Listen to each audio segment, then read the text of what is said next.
Hi friends, welcome to Saritha's vlog. எல்லோரும் எப்படி இருக்கீங்க? நல்லா இருக்கீங்களா? இன்றைக்கி பார்த்திங்கன்னா நான் கேழ்வரகு மாவு வச்சுட்டு சப்பாத்தி தான் செய்ய போகிறேன். அதுக்கு நான் ஒரு கிண்ணத்தில் கேழ்வரகு மாவு எடுத்திருக்கேன். உங்களுக்கு அளவுக்கு நீங்கள் டம்ளரோ இல்லை நீங்கள் எதில் வேணாலும் அளவு எடுத்துங்க. ஆனால் அளவு எடுக்கும் பொழுது நம்ம மாவை அழுத்தி இது மாதிரி நம்ம இப்படி அழுத்தி அப்படியே எடுக்கக்கூடாது. நம்ம கொட்டினதோட விட்டுறணும். ஒரு பவுல் வந்துச்சுன்னா அதோட அப்படியே விட்டுறணும். இப்போ இந்த மாவு வச்சு எப்படி நம்ம சப்பாத்தி செய்யலான்னு பார்க்கலாம். இப்போ இந்த மாவு நீங்கள் ஒரு கப்பு எடுத்துருக்கீங்கன்னா 3/4 கப்பு, எந்த கிண்ணத்தில் நீங்கள் அளவு எடுத்தாலும் பரவாயில்ல, அதால் 3/4 கப்பு தண்ணி வச்சுக்கணும். 3/4 கப்பு தண்ணி, இந்த மாவு இவ்வளோ தான் நம்ம சப்பாத்தி செய்கிறதுக்கு. ஃபஸ்ட்டு இப்போ இந்த மாவு நம்ம கொஞ்சம் கூழ் மாதிரி தண்ணி ஊற்றி கிளறிடணும். அப்போ தான் சப்பாத்தி செய்ய வரும். அது எப்படிங்கிறத பார்க்கலாம் வாங்க. அதுக்கு முன்னாடி என்னோடய சேனலை மறக்காமல் சப்ஸ்கிரைப் பண்ணி வச்சுக்கோங்க. உங்களுக்கு இது மாதிரி டெய்லி ஏதாவது ஒரு பயனுள்ள வீடியோ நான் டெய்லி வீடியோ போடுவேன். நீங்கள் பாருங்கள். பார்த்துட்டு உங்கள் ஃப்ரெண்ட்ஸுங்களுக்கெல்லாம் ஷேர் பண்ணி விடுங்க. பிடிச்சிருந்தா லைக் பண்ணுங்கள். நீங்கள் எப்படி இந்த மாதிரி சப்பாத்திலாம் செய்வீங்க அப்படிங்கிறத எனக்கு கமெண்ட் பண்ணுங்கள். நானும் அதேமாரி செஞ்சு பார்க்குறேன். ஓகேங்க, வாங்க நம்ம இப்போ சப்பாத்தி எப்படி செய்யலான்னு பார்க்கலாம் வாங்க. இப்போ இந்த கிண்ணத்தால் தான் மாவு எடுத்தேன். மாவை வேறு பவுலில் கொட்டி வச்சுருக்கேன். இப்போ இதால் ஒரு 3/4 தண்ணி, இந்த பாருங்க, தண்ணி 3/4 ஊற்றிருக்கேன். போதுமானது. அடுத்து தேவையான அளவு உப்பு,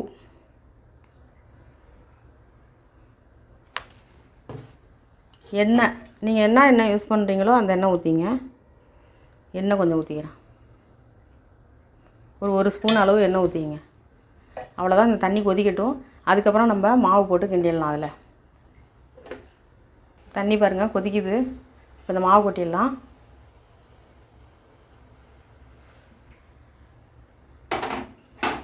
அப்படியே கிண்டி விடுங்க. இப்போ ஸ்டவ்வை ஆஃப் பண்ணிடலாம். ஸ்டவ்வை ஆஃப் பண்ணிட்டேன். இப்போ நல்லா இப்படி கிண்டி விடுங்க மாவை. அந்த அடுப்புலேயே வச்சு கிண்டி விடுங்க. அப்படியே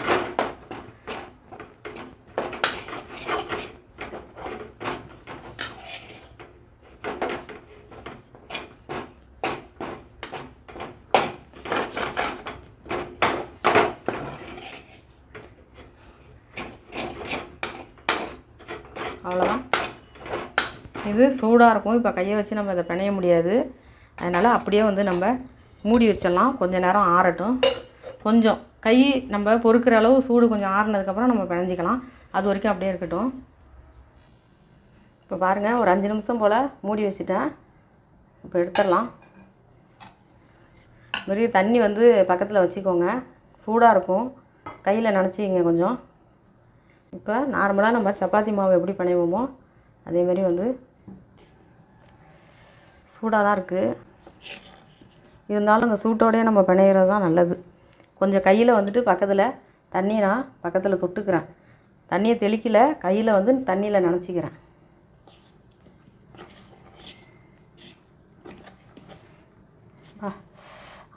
சுடுதுங்க நல்லா.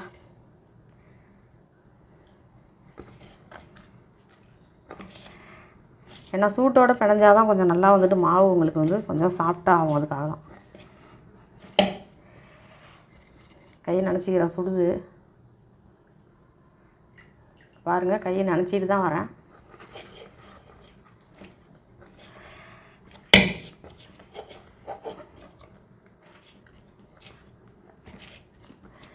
அவ்வளோதான். அவ்வளோதான். இப்போ இது பாருங்கள், தண்ணியை எடுத்து அந்தாரம் வச்சிட்றேன். இப்போ இது பிணைஞ்சிடலாம்.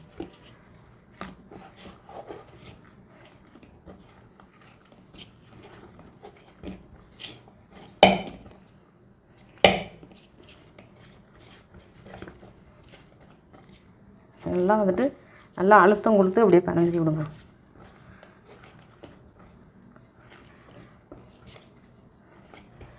இதுமாரி நல்லா அழுத்தி சப்பாத்தி மாவை எப்படி நம்ம பிணைவோமோ அதுமாரி பிணைஞ்சி விடுவோம்.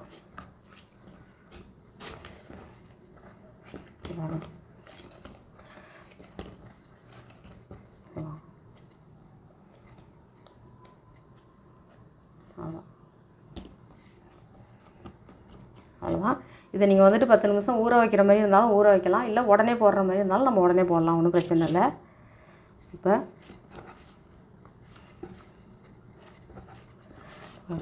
ஒரு 5 நிமிஷம் நான் அப்படியே மூடி வச்சிடறேன். அதுக்கப்புறம் சப்பாத்தி போடுறேன். இருக்கட்டும். இப்போ வந்து சப்பாத்தி தேய்க்கிறதுக்கு நான் பாருங்க கேழ்வரகு மாவு தான் எடுத்துருக்கேன். இது அப்படியே இருக்கட்டும். இல்லை கோதுமை மாவு கூட நீங்கள் எடுத்துக்கலாம், ஒன்றும் பிரச்சனை இல்லை.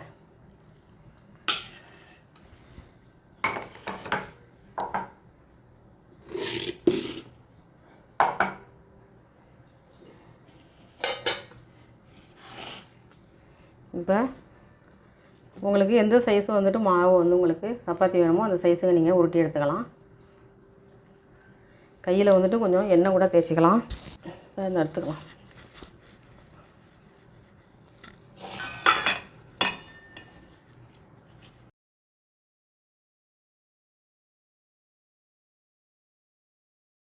அது மாவு இருக்கும், எடுத்தது 6 சப்பாத்தி வருது. இது தேய்ச்சிடலாம்.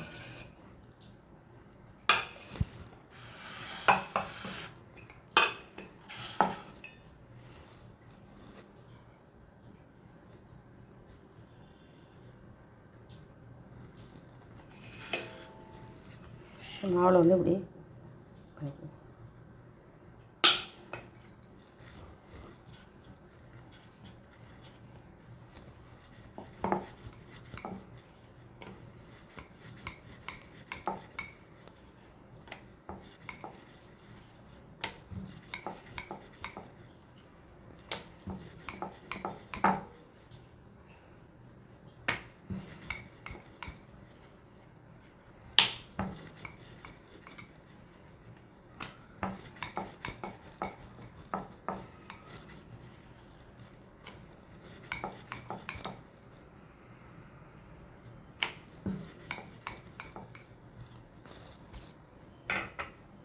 இன்னும் வரேன்.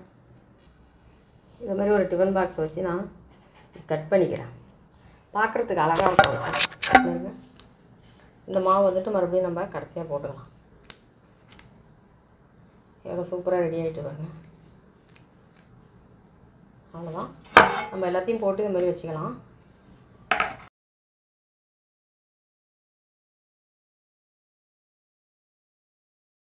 பாருங்கள், சப்பாத்தி எவ்வளோ சூப்பராக போட்டாச்சு. 6 உருண்டை தான் ஊட்டியிருந்தேன். அதுக்கப்புறம் நம்ம வந்துட்டு கட் பண்ணதில் கொஞ்சம் வந்துச்சு. 3 4 5 6 7 8 9 சப்பாத்தி. 9 சப்பாத்தி. இந்த பாருங்கள், ஒன்று வந்துட்டு கடைசியாக கட் பண்ணலை, இதை எடுத்து வச்சுருக்கேன். இதை அப்படியே போட்டுடலாம் அப்படின்ட்டு. அவ்வளோதான். இப்போ நான் சப்பாத்தி போட்டுடலாம். இப்போ நம்ம சப்பாத்தி போட்டுக்கலாம். பாருங்கள், கல் காஞ்சிடுச்சு.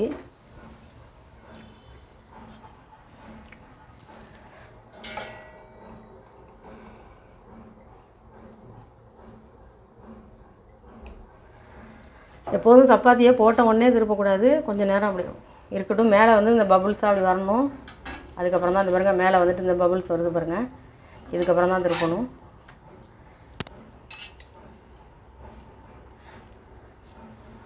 உங்களுக்கு நெய் வேணும்னாலும் குழந்தைங்களுக்கெல்லாம் கொடுக்குறீங்களா, நெய் வந்து மேலே அப்படி தடவிக்கலாம். நான் வந்துட்டு எண்ணெய் தான் கொஞ்சோண்டு எண்ணெய் ஊற்றுறேன்.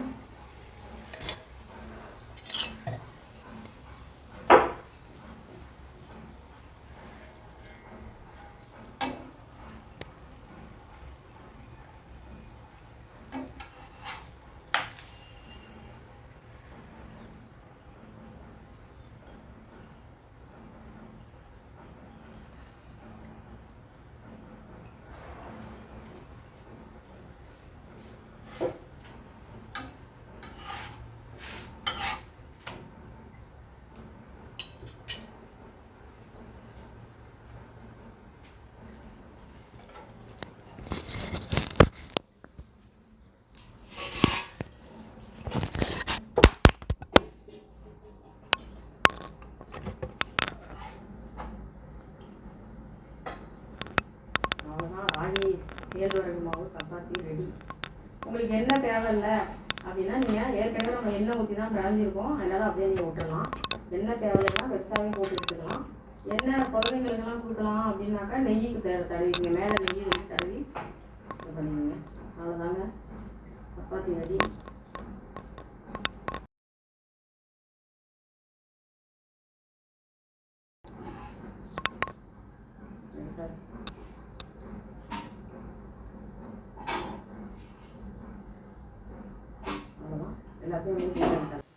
பாருங்கள், சப்பாத்திலாம் ரெடி பண்ணிட்டு வந்துட்டேன். அவ்வளோதான்.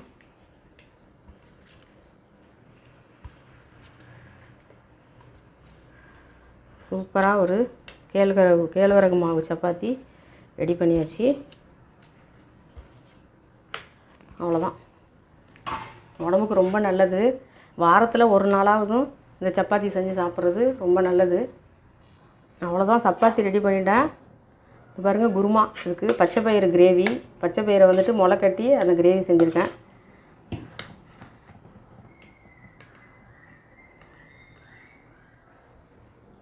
இந்த பாருங்கள்,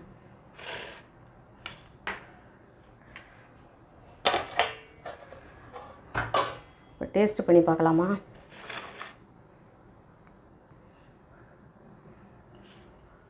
பாருங்கள் எவ்வளோ சாஃப்டாக இருக்குது பாருங்கள்.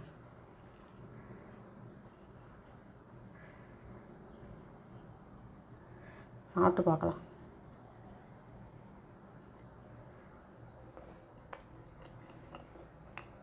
உண்மையிலே சூப்பராக இருக்குது. நல்லா சாஃப்டாக இருக்குது பாருங்கள்.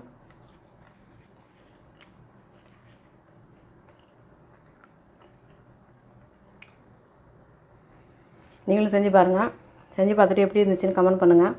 எனக்கு சாப்பிட்டுக்கிட்டே இருக்கணும் மாதிரி தோணுது. சாப்பிட போகிறேன். நல்லா சாஃப்டாக இருக்குது. இதுமாதிரி செஞ்சு கொடுத்தீங்கன்னா கண்டிப்பாக குழந்தைங்க சாப்பிடுவாங்க. செஞ்சு பார்த்துட்டு எப்படி இருந்துச்சுன்னு கமெண்ட் பண்ணுங்கள். நீங்கள் எப்படி ராகி மாவில் கேழ்வரகு மாவில் சப்பாத்தி செய்வீங்க அப்படிங்கிறதையும் எனக்கு சொல்லுங்கள். நானும் செஞ்சு பார்க்குறேன். இந்த வீடியோ உங்களுக்கு பிடிச்சிருந்ததுன்னா லைக் பண்ணுங்கள், ஷேர் பண்ணுங்கள், சப்ஸ்கிரைப் பண்ணுங்கள். நன்றிங்க.